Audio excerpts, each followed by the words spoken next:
Политика, экономика и культура, события, тенденции, люди – все это на одной территории. Здравствуйте, это программа «Центральная Азия». Смотрите сегодня в нашем выпуске. Государственный язык в Казахстане. Учиться, учиться и еще раз учиться.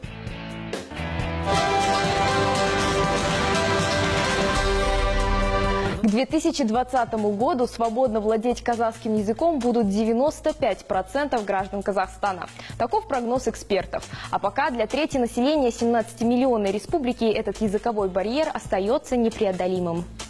Всю прошедшую неделю мы провели в поисках самых доступных способов заговорить на одном языке и подготовили подборку наиболее любопытных методик. Подробности в следующем сюжете.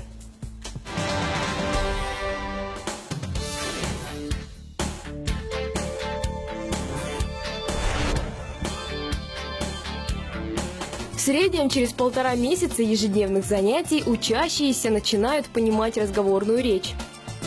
Впрочем, если цель именно заговорить по-казахски, есть смысл посещать разговорный клуб. Встречи в любопытном формате бесед и дискуссий проходят несколько раз в месяц. По словам автора проекта Бахаджана Бухарбая, в непринужденной обстановке преодолеть языковой барьер получается быстрее. Мы считаем, казахским языком владеют все.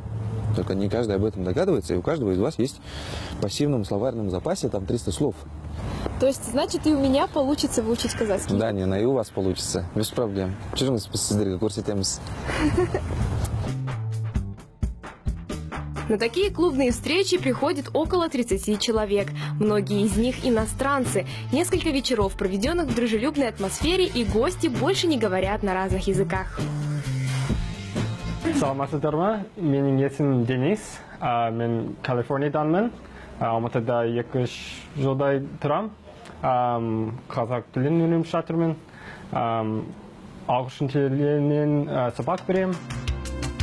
По информации портала egov.kz, сегодня в Казахстане функционирует около 150 центров, обучающих казахскому языку.